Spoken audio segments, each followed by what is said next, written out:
در آسمان کبیر، جایی بالاتر از شنهای روان، ستارگان توی آسمون میرقصند. اما تا به حال به این فکر کردید که ممکنه میدان رقص این نقاط نورانی توی آسمون شب خودش زنده باشه؟ مادری که هر روز با طلوع و غروب خورشید بچه هاش رو میبلعه و دوباره به دنیا میاره. بیایید با نوت آشنا بشین، الهه آسمان در مصر باستان. اما برای مصری ها اون فقط یه خدای دیگه توی آسمون نبود، اون خود آسمون بود. نوت بدنش رو از افق تا افق با قوسی کشیده پهن کرده و انگشتای 4 دست و پاش رو در 4 جهت اصلی در 4 گوشه دنیا قرار داده.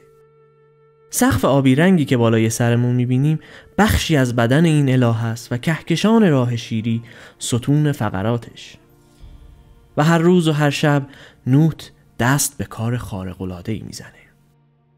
بعد از غروب آسمون خورشیدش رو میبلعه و در تاریکی شب این خورشید در داخل بدن الهه آسمان در دنیای زیرین سفر میکنه و دوباره در زمان طلوع نوت خورشید نو رو به دنیا میاره و جهان رو روشن میکنه و در عوض ماه و ستارگان رو میبلعه تا شب تولدی تازه داشته باشه.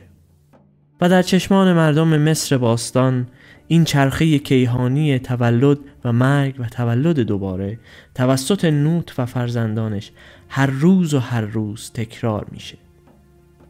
نوت به عنوان الهه آسمان و خود آسمان در مرز بین آشوب و نظم قرار میگیره.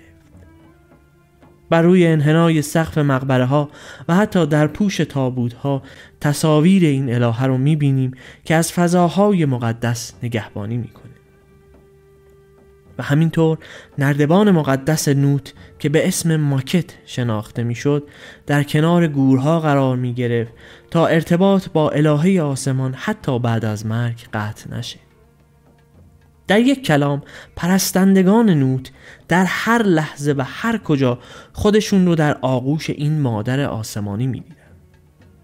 پس شما هم دفعه بعدی که به آسمون نگاه می‌کنید، چه روز و چه شب، سعی کنید اون رو نه به عنوان یه فضای بی انتها و خالی، بلکه به عنوان کالبد مادر مهربانی ببینید که از اون بالا مراقب جهان خاکی ماست.